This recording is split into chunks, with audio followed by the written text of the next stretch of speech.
Alhamdulillahirabbil alamin wassalatu wassalamu ala asrofil mursalin nabiyina Muhammadin wa ala alihi wa sahbihi ajmain, amma ba'du.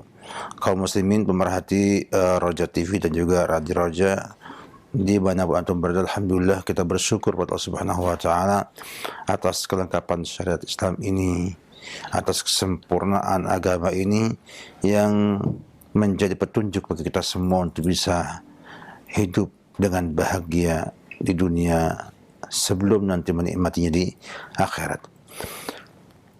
Pemirsa dan teman raja rahimakumullah ta'ala, alhamdulillah, setelah kita bicara pada perjumpaan yang terdahulu seputar bagaimana masih memilih pasangan kita yang ideal, yang bisa kita lakukan untuk menggapai kebahagiaan rumah tangga ini.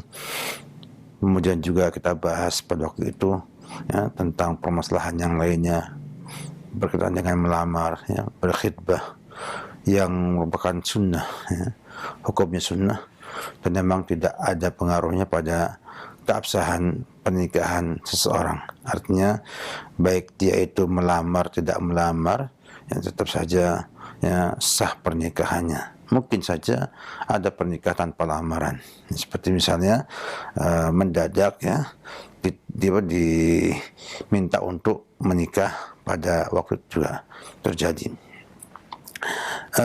Kaum muslimin rahimakumullah ta'ala, alhamdulillah kita pada pagi ini akan coba untuk melihat ya beberapa fenomena yang ada pada lamaran ini.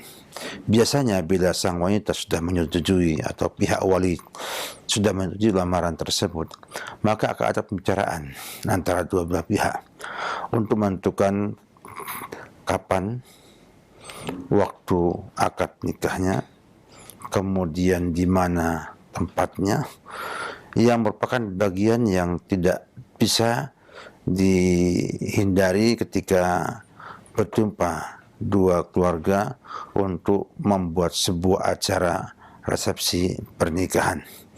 Di sini banyak kita lihat pertimbangan-pertimbangan orang tua ataupun sang calon mempelai untuk mengambil hari-hari tertentu dalam hal ini. Banyak orang yang mengambil dengan cara misalnya melihat kepada kalender Jawa ataupun dengan melihat kepada hal-hal yang bersifat sial, bulan sial atau yang lainnya. Yang ini adalah jauh daripada pandangan syariat. Karena saat memandang bahwa hari itu semuanya sama, bulan itu semuanya sama, ya, dan tidak ada keistimewaan kecuali ya, ada 4 bulan haram yang Allah sampaikan dalam Al-Quran sebagai bulan-bulan suci yang dilarang perang di sana. Tapi tidak ada hubungan dengan pernikahan di dalam bulan-bulan tersebut. Oleh karena itu seorang muslim hendaknya tidak memberatkan diri sendiri dengan memilih-milih hari yang kemudian menyusahkan diri sendiri, padahal juga tidak banyak manfaatnya. Artinya tidak banyak pengaruh pada pernikahan yang dimilikinya. Apalagi sampai mempunyai pengaruh keyakinan bahwa kalau hari ini nanti enggak akan langgeng pernikahannya, kalau hari ini akan rusak pernikahannya, kalau nanti hari ini akan ada musibah dan lain sebagainya. Ini semua tidak ada dalam Islam. Yang ada adalah para ulama rahimahullah ta'ala menyatakan bebasnya kita menikah pada hari apapun juga ya, dalam hal ini. Namun banyak ulama yang memberikan kepada kita sebuah informasi ya, kata mereka lebih baik di hari Jumat. Sampaikan dalam banyak buku-buku fikih usrah ya, sampaikan demikian. Kenapa demikian? Karena akad ini adalah ibadah.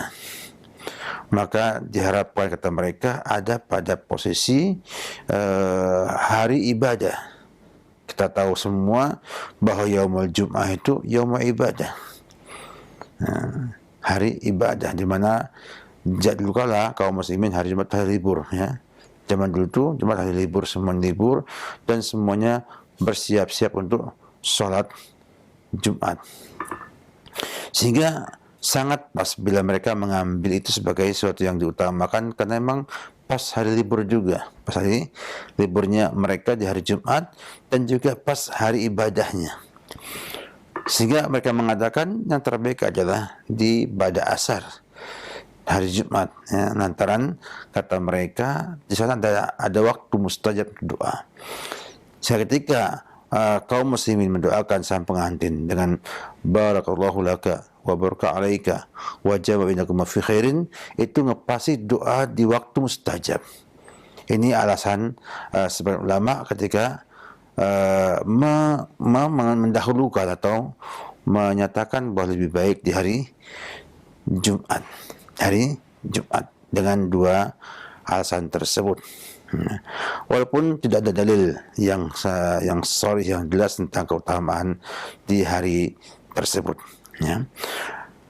Demikian juga sebagiannya pun menyatakan bahwa itu juga bukan keutamaan.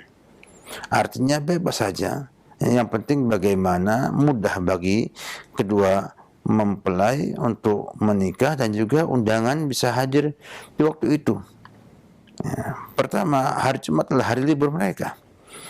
Sehingga kalau kita pindah pada hari Ahad, misalnya hari Minggu, hari di mana kaum muslimin sekarang ini berlibur, ya, maka itu pun tidak ada masalah dan juga tidak dikatakan menyisihi yang utama. Sehingga tidak ada keutamaan pada hal ini, ya. Maksud juga Jumat tidak ada keutamaannya untuk jadakan akad di hari tersebut. Jadi kita ambil kemudahan, yang jelas semakin cepat semakin baik. Karena apa? Karena semakin lama antara lamaran dengan pernikahan akan semakin banyak resiko, resiko untuk bermaksiat, resiko juga untuk gagal pernikahannya.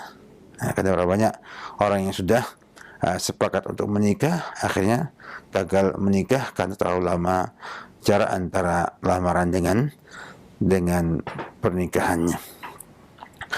Kemudian juga para ulama rahimahullah mengatakan bahwa ada di sana keutamaan menikah di bulan Syawal. Ini juga masyhur, ya, di kalangan para ulama rahimahullah taala.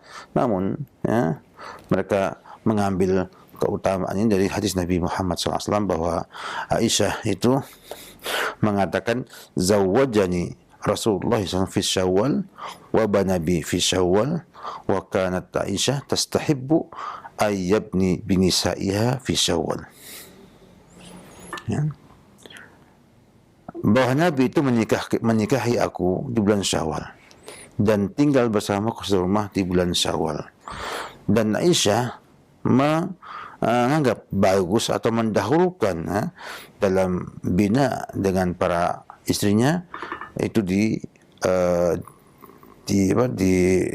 hari di bulan Syawal. Artinya menghendaki teman-temannya atau keluarganya yang perempuan bila menikah di bulan Syawal tersebut. Ini disampaikan oleh Imam At-Tirmidzi rahimahullah ta'ala dan mengatakan bab ma ja'a fil awqat allati yustahabbu fiha an-nikah. Bab tentang waktu-waktu yang disunahkan padanya pernikahan. Namun kalau kita lihat kepada nas hadis ini, tidak nampak, ya. Tidaklah menampak secara jelas, secara gamblang bahwa itu merupakan bentuk sunnah atau bentuk pilihan Nabi yang khusus. Nabi mengkhususkan itu untuk pernikahan. Dengan dasar yang pertama, Nabi tidak menikah para istrinya semua di bulan Syawal. Sehingga ada kemungkinan ngepasi bulan Syawal menikahi Aisyah radhiyallahu ta'ala anha. Sedangkan senangnya Aisyah, cintanya Aisyah untuk berkumpul sebagai suami istri di bulan Syawal, tidaklah mengisyaratkan adanya sebuah isyarat untuk pensyariatan di bulan Syawal tersebut. Oleh kata Imam Syaukani mengatakan istadalla al-musannifu bi hadits Aisyah ala istihbabil bina bil mar'ati fi Syawal. Musannif, para kitab Muntaqal Akhbar, ya, mengambil dalil dengan hadisnya Aisyah tentang sunnahnya, ya, pernikahan di bulan Syawal. Wa huwa innama yadullu ala dhalika idza tabayyana anna an-nabiy sallallahu alaihi wasallam qasada dhalika al-waqta li khususiyatin lahu la tujad fi ghairihi. Hal itu menunjukkan benarnya istidlal ini apabila jelas bahwa Nabi kita Muhammad sallallahu alaihi wasallam itu punya maksud untuk waktu tersebut karena kekhususannya yang tidak ada pada waktu lainnya. La idza kana wuqu'u dzalika minhu, bukan apabila hanya sekedar terjadi dari Nabi kita Muhammad sallallahu alaihi wasallam ala tariqil ittifaq, tanpa ada kesengajaan, artinya kepasti aja. Wa kaunuhu ba'da ajza'i zaman fa innahu la yadullu ala istihbab. Dan juga karena dia sama dengan yang lain-lainnya, bulan Syawal, bulan Ramadan, bulan Sya'ban, semuanya bulan semuanya, kata beliau tidak menunjukkan akhirnya adanya istihbab, sunnahnya menikah di bulan Syawal tersebut. Li'annahu hukmun syar'iyyun yahtaju ila dalilin, karena untuk mengatakan sunnahnya menikah di bulan Syawal butuh dalil karena dia adalah hukum syar'i. Waqad tazawwaja an-nabiy sallallahu alaihi wasallam binisa'ihi fi riwayatin mukhtalifah ala hasab ittifaq, dan Nabi menikahi para istrinya yang lain selain Aisyah, ya, dalam riwayat yang banyak, ya, sesuai dengan ngepasi waktu aja. Artinya ngepasi waktu itu bukan mengambil bulan tertentu khusus untuk mereka, ya. Walam yataharri, ya, waktan makhsusun, tidak memilih waktu khusus. Walau kana mujarradul wuqu'i yufidul istihbab, seandainya sekedar terjadi dari Nabi kita Muhammad SAW itu menunjukkan adanya sunnah di sana, lakana kullu waqtin minal awqati allati tazawwaja fiha an-nabiyyu sallallahu alaihi wasallam yustahabul bina' fihi. Tentulah semua waktu yang Nabi menikah pada waktu itu, ya, itu sunnah untuk pernikahan, dan tidak ada yang demikian, sehingga tidak ada di sana sebuah keistimewaan dalam bulan tertentu dan juga dalam waktu tertentu. Artinya mana yang paling munasib, paling tepat untuk kita, kelonggaran waktu kita, kelonggaran harta kita, itu kita jadikan sebagai hari pernikahan yang kita tunjuk atau kita sepakati bersama keluarga sang wanita. Kemudian tempatnya, para ulama rahimahullahu ta'ala, sebagiannya ada yang mengatakan sunnahnya di masjid, dan ada yang mengatakan tidak disukai diadakan di masjid. Sebagiannya mengambil sebuah hadis Nabi SAW yang disampaikan oleh Imam Tirmidzi dan juga Ibnu Majah, ya. Nabi mengatakan, a'linu hadhihi nikah, a'linu, ya, hadan nikah, iklankanlah nikah ini, ya. Waj'aluhu fil masajid, dan jadikan ia di masjid. Namun sayang hadis ini lemah sekali, karena ada rawi yang matruk, ya, di dalamnya artinya lemah sekali, sehingga tidak bisa dikatakan sebagai dasar kita untuk mengatakan keutamaan menikah di masjid. Bahkan Ibnu al-Hajj, seorang ulama al-Malikiyah dahulu, dalam kitab Madkhal mengatakan dia menyampaikan tentang adat ataupun uruf ataupun kebiasaan di zaman beliau menikah di masjid, ya, dengan adanya, ya, wangi-wangian dan lain sebagainya, ya, zakharif atau ada dekorasi dan lain sebagainya yang kita bisa dapatkan di pernikahan, ya. Beliau kemudian mengatakan makruhnya menikah di masjid karena melihat kondisi yang seperti itu. Dan kita pun dapatkan juga sekarang ini kalau kita lihat pernikahan di masjid, ya, itu banyak yang membagi-bagian makanan kecil ataupun apa ya, kepada yang hadir di pernikahan tersebut, sehingga akan mengotori masjid. Dari sinilah beliau mengatakan dimakruhkannya walimatul urus dan pernikahan di masjid karena apa? Karena akan mengotori masjid tersebut. Jadi dari sini dapatkan bahwa tidak ada keutamaan khusus di masjid, ya, karena hadisnya sangat lemah sekali.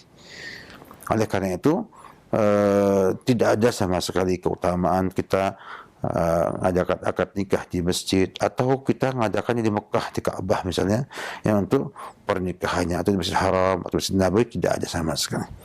Ya, semua tempat sama dari keutamaannya ada, bahwa tempat pernikahan bebas di mana saja, di rumah boleh, di kantor KUA boleh, atau tempat lain juga boleh. Karena apa? Karena tidak ada dalil yang menjelaskan keutamaan tempat tertentu. Oleh karena itu, maka akan mudah bagi kita semua ketika kita melamar dan diterima lamaran kita, kemudian kita bersiap untuk menikah, kita bisa bernegosiasi kepada keluarga perempuan sesuai dengan kelonggaran dari kedua belah pihak. Tidak usah menentukan waktu dengan weton tertentu atau dengan apa-apa. Yang penting ambil waktu yang paling memungkinkan dan paling mungkin untuk dihadir oleh para tamu yang diharapkan bisa mendoakan kita dalam pernikahan tersebut. Demikian sebagian kita pada pagi ini, semoga bermanfaat. Wabillahi taufik. Nah, Ustaz, barakallahu fikum wa jazakallahu khairan. Terima kasih atas bimbingan serta pelajaran yang telah disampaikan di kesempatan pagi hari ini. Semoga menjadi tambahan ilmu untuk kita semuanya. Dan berikut, bagi Anda yang ingin bertanya, kami berikan kesempatan. Halo? Halo? Halo, Assalamualaikum. Waalaikumsalam warahmatullahi wabarakatuh. Dengan siapa ini Bapak, di mana? Dengan Lutfi. Silahkan Bapak. Mungkin mau nanya ini, Ustaz. Ya. Kebetulan ini ada ada saudara lah. Itu kalau dia nikah tapi tidak memberitahukan kepada orang tua, kepada saudara, jadi tidak mengumumkan, sehingga kita tidak tahu kalau dia sudah nikah itu secara ini seperti apa, Ustaz, ya? Mungkin tanggapannya mungkin itu, Ustaz. Iya. Ya, wassalamualaikum warahmatullahi wabarakatuh. Waalaikumsalam. Assalamualaikum warahmatullahi wabarakatuh. Mengiklankan pernikahan, menyampaikan kepada orang lain tentang pernikahan itu disyaratkan dalam Islam. Bahkan minimal 2 orang saksi. Ya, la nikah illa biwali wa syahidai. Artinya tidak sah sebuah pernikahan tanpa wali dan 2 saksi. Sehingga itu minimal iklan yang ada. Dan Nabi juga menyampaikan kepada Abdurrahman bin Auf ketika menikah dan tidak ngasih tahu sama siapa. Ya, artinya tidak ngasih tahu Rasulullah, nggak ngasih tahu sahabat-sahabatnya, yang menikah dengan keluarganya sang perempuan aja, dengan saksinya ada selengkap semuanya. Kemudian Nabi a'lin walau bisa, iklankanlah atau adakanlah walimatul urus sebagai ajakan untuk makan-makan, ya, sebagai bukti, sebagai sarana untuk menampakkan bahwa ia telah menikah.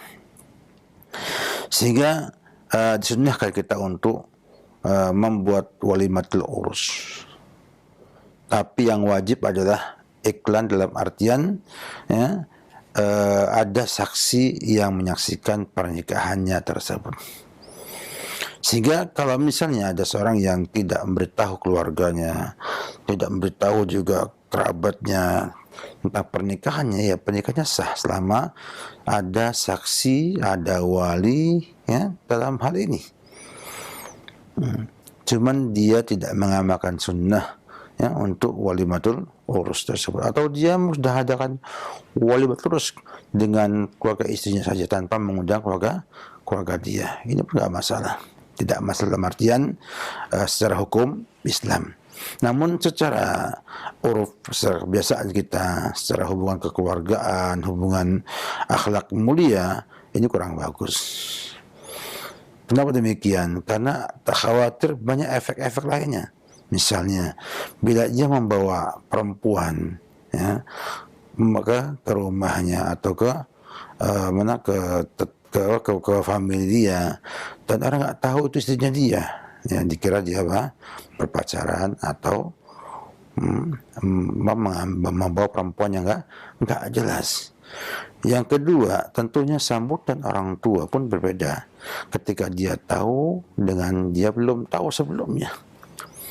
Maka sebaiknya tetap, ya, sebagai seorang muslim yang punya akhlak yang mulia, ya, tentunya harus ingat bahwa pernikahan itu bukan hanya hubungan antara dia dengan istrinya, bukan kita dengan istri kita saja, namun sudah lebih daripada itu, yaitu hubungan dua kerabat besar, dua keluarga besar yang sudah terikat dengan satu pernikahan tersebut, ya, dari saudaranya sang laki-laki, keluarga laki-laki, dan juga perempuan. Sehingga tidak baik bila kita kemudian tidak memperhatikan hubungan tersebut. Terbaiklah kita bagaimana bila misalnya kita sekeluarga besar nggak paham anak kita menikah, kemudian sekonyong-konyong dia membawa istrinya ke rumah kita. Tentunya kaget. Ya. Belum lagi orang Indonesia gampang tersinggungnya. Gampang apa? Tersinggungnya. Merasa tidak dihormati, tidak merasa tidak diwongkan kata orang Jawa atau yang lainnya. Sehingga kita sebagai seorang muslim hendaknya memperhatikan etika ini, karena kita bukan hanya sekedar hukum yang kita harus patuhi, namun juga kita perhatikan etika yang baik yang tidak menyisihi syariat Islam. Namun bila terjadi hal seperti itu, ya, maka pernikahan tetap sah dan tidak mengapa. Wallahu a'lam bishawab. Oke, Ustaz, syukron atas jawabannya. Semoga bermanfaat untuk yang bertanya khususnya, serta kita yang menyimak pada kesempatan kali ini. Silakan kami undang kembali. Halo. Assalamualaikum. Waalaikumsalam warahmatullahi wabarakatuh. Dengan siapa di mana ini, Pak? Pak Slamet di Lampung, Pak. Silakan Pak Slamet pertanyaannya. Ya, Pak, bagaimana hukumnya kalau kita menikahkan anak karena faktor tempat yang berjauhan dan faktor biaya, kemudian sang wali atau orang tuanya menikahkan dengan cara misalnya pakai video call, diperbolehkan atau tidak, Mas, secara syar'inya seperti apa, Pak? Itu satu. Itu mungkin yang sementara yang bisa saya tanyakan. Jazakumullah khairan atas jawaban dan nasihatnya. Waalaikumsalam warahmatullahi wabarakatuh. Waalaikumsalam warahmatullahi wabarakatuh.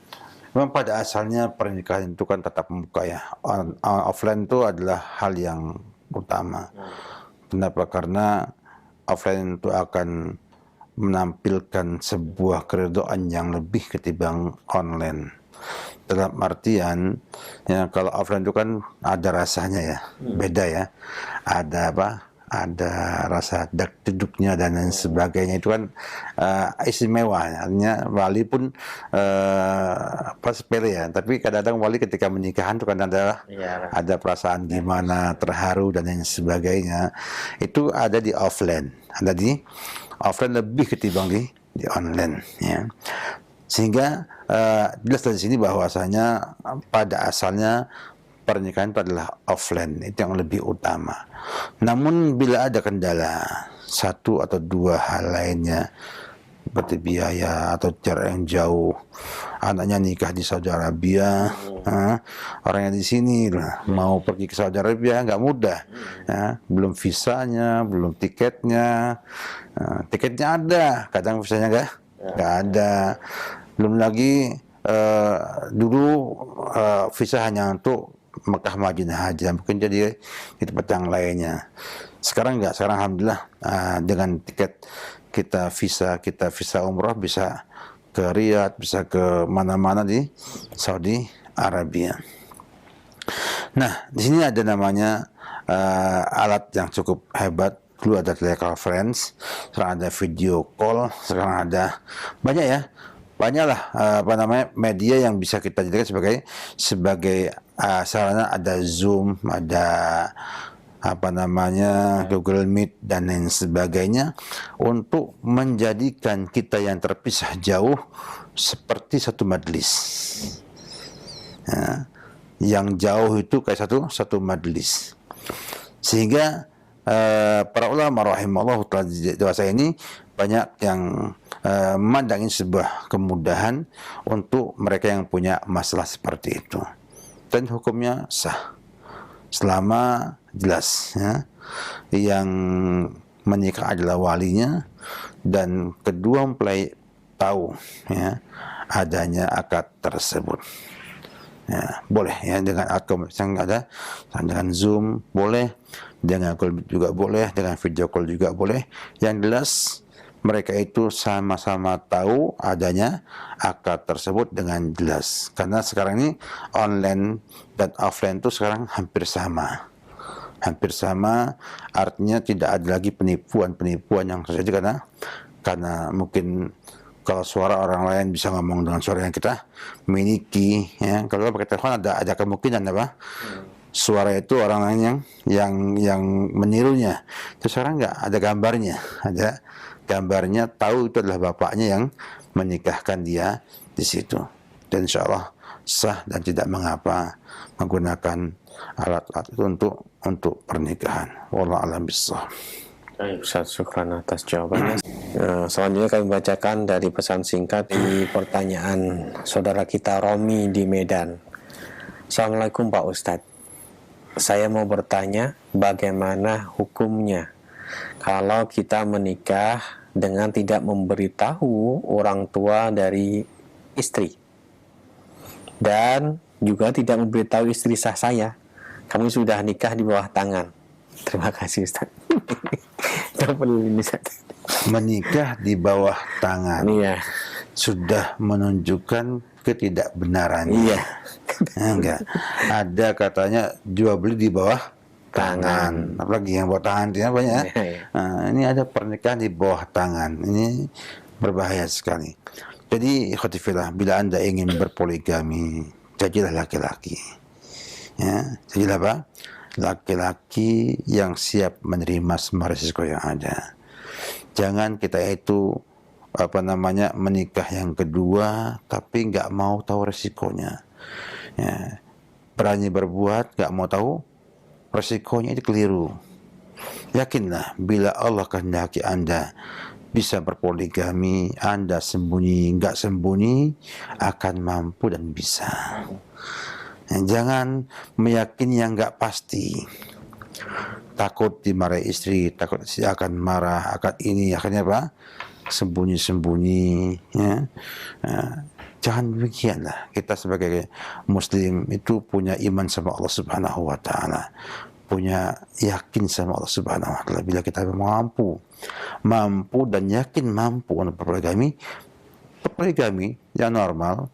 Yang ngomong sama orang tuanya, dinikahkan sama orang tuanya, sehingga betul-betul akan dapatkan keberkahan daripada poligami tersebut. Poligami itu bukan untuk memuaskan nafsu seksual semata, namun untuk maslahat yang sangat besar sekali. Oleh karena itu, jangan sampai Anda nekat nikah di bawah tangan. Artinya tidak diketahui oleh pemerintah, masih mending. Tapi enggak diketahui oleh orang tua wanita, ini yang berbahaya. Sebab ada syarat wali dalam pernikahan itu. Lalu Anda nikah dengan siapa? Pertanyaannya. Kalau orang tua perempuan tidak tahu, tidak pakai pemerintah lagi, lalu pakai siapa? Ini pertanyaan sangat berat ya, miris ya. Saya sangat miris kepada teman-teman para dai, para ustadz, ataupun para mubalik yang berani menikahkan orang lain yang itu bukan wewenang dan kapasitas dia sebagai wali, baik wali hakim ataupun wali asli. Ingat, menikahkan orang lain itu bukan cuma sepele, karena dia menghalalkan furuj, menghalalkan kemaluan wanita, sehingga tidak boleh seorang itu nekat, kemudian menikahkan orang padahal dia bukan orang yang berhak untuk menikahkannya. Dia bukan wali, bukan juga penguasa, bukan sultan. Ditambah lagi ada walinya. Saya nggak tahu apa yang menjadikan kita sebagai seorang dai yang paham Islam, paham agama, menikahkan orang lain. Apa kita dapatkan? Uang. Berapa sih uang dapatkan dari situ semua? Tidak banyak. Tidak banyak. Tidak akan orang mau menikah kedua sembunyi-sembunyi ngasih kita uang 1 triliun, 1 miliar, nggak ada. Maka ingatlah bahwa kita wajib benar meluruskan pemahaman kita bahwa pernikahan itu haknya ada pada walinya. Bila walinya tidak bisa atau tidak layak menjadi wali karena adil atau yang lainnya, maka serahkan kepada pemerintah, sultan, yang kata Nabi, as-sultanu waliyun liman laysa lahu wali. Pemerintah itu adalah wali bagi yang tidak punya wali. Nggak punya ada dua, karena orang tua yang nggak ada atau orang tua nggak pas jadi wali. Entah karena kufur atau karena dia zalim dengan sang anak tersebut, dengan zalim yang bisa merusak kehidupan anak tersebut. Namanya adil, melarang nikah dengan tanpa alasan yang jelas. Itu pun diajarkan ke pemerintah, bukan kepada sembarangan orang. Maka bagi para dai, para ustadz, belajar kembali tentang fikih pernikahan, tentang perwalian yang benar, bagaimana, sehingga jangan sampai kita orang yang ahli agama, orang yang punya agama, yang punya ilmu agama, malah mendukung perkara yang tidak benar seperti itu. Bahkan juga para penghulu KUA atau pemerintah yang memang membidangi hal itu hendaknya memberikan kemudahan kepada masyarakat kaum muslim dalam pernikahannya dan tidak mempersulit mereka hanya karena permasalahan administrasi yang tidak ada pengaruhnya dengan pernikahan tersebut, sehingga akan muncul kemudahan untuk pernikahan yang sah secara agama, Sehingga satu heran, bila ada yang mengatakan ada pernikahan di bawah tangan tanpa diketahui oleh wali sang wanita. Kalau mungkin walinya laki-laki nggak tahu, saya masih masuk akal. Nah, bagi seorang mukmin, seorang muslim yang ingin surganya Allah Subhanahu wa taala, yang ingin bahagia dalam rumah tangganya, hendaknya ingat, tidaklah sah pernikahan tanpa wali. La nikah illa biwali. Dan tidak boleh orang lain yang bukan wali sok jadi wali, karena wali ini ada hukum syar'inya, ada dasar hukum syar'inya. Tidak boleh sembarangan orang mengaku sebagai wali hakim. Kenapa? Karena wali hakim itu adalah penguasa. Tidak ada dalam satu hadis pun adanya wali hakim, artinya sultan. Tidak ada dalam satu pun hadis atau ayat matan wali hakim, enggak ada. Yang ada apa? Sultan. Cuma sultan adalah wali hakim. Sultan adalah hakim. Maka ada tambahan apa? Penjelasan wali hakim adalah sultan. Orang yang Allah berikan kekuasaan untuk menikahkan orang lain secara hukum syar'i atau hukum negara. Indonesia jelas wali amr di Indonesia menunjuk KUA dan catatan sipil untuk bertanggung jawab dalam pernikahan warga negaranya. Mereka lah yang punya hak untuk menjadi wali hakim, dan yang lainnya tidak punya hak jadi wali hakim. Wabillahi taufik. Baik, Ustaz, terima kasih atas jawabannya. Selanjutnya kami bacakan kembali dari Ummu Labib di Sukabumi. Assalamualaikum, Ustaz. Assalamualaikum warahmatullahi wabarakatuh. Bolehkah dalam pernikahan atau acara pernikahan itu ada foto-foto? Syukron, Ustaz. Nah, ini kembali kepada permasalahan fotografi. Apa hukumnya? Karena kita ketahui bersama bahwa dulu kalau ada khilaf para ulama tentang fotografi ini, yang rajih adalah dia boleh. Dia boleh, walaupun saya pribadi mengatakan boleh, tapi jangan melampaui batas. Ya, boleh sesuai kebutuhan saja. Ya, kenapa? Karena zaman sekarang ini fotografi menjadi sebuah fitnah bagi kita semuanya. Bayangkan kita ke Ka'bah umroh, kita foto di belakang Ka'bah, sebar di status, biar orang tahu si fulan sedang ibadah umroh di kota Mekah. Kadang-kadang doanya dibuat khusyuk banget, ya, untuk di foto, untuk di foto khusyuk dalam artian tampak wajah dan gerakan saja, bukan dari hati yang dia miliki. Sehingga ini akan menimbulkan kemudahan orang untuk riya, orang untuk sum'ah, ataupun untuk berbuat syirik kecil dalam hal ini. Oleh karena itu, boleh menggunakan foto sebagai dokumentasi, namun dibatasi. Dibatasi sesuai kebutuhan saja. Dan yang kedua, jangan sampai memfoto yang ada buka auratnya.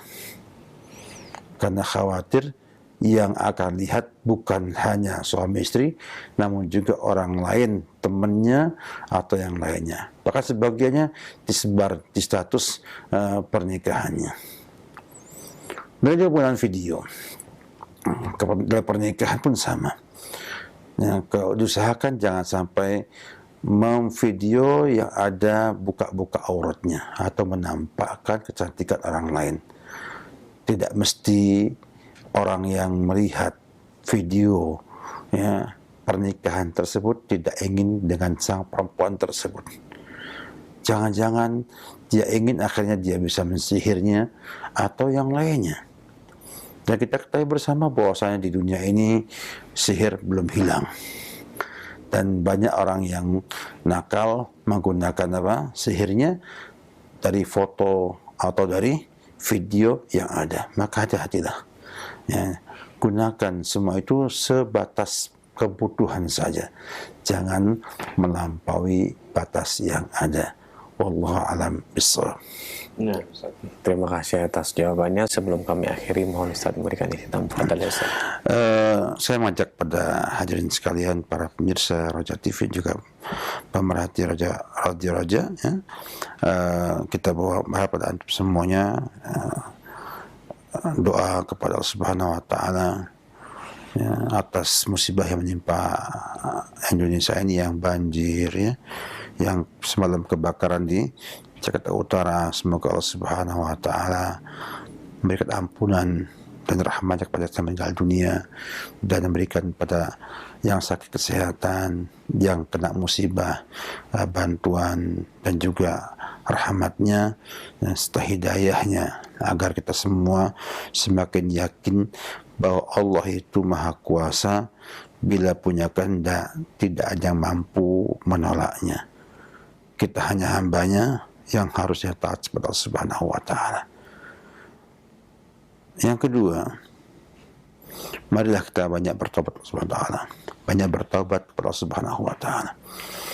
Semua ini terjadi karena Allah ingin kita baik, ingin kita kembali kepada Allah Subhanahu Wa Taala dalam semua hal.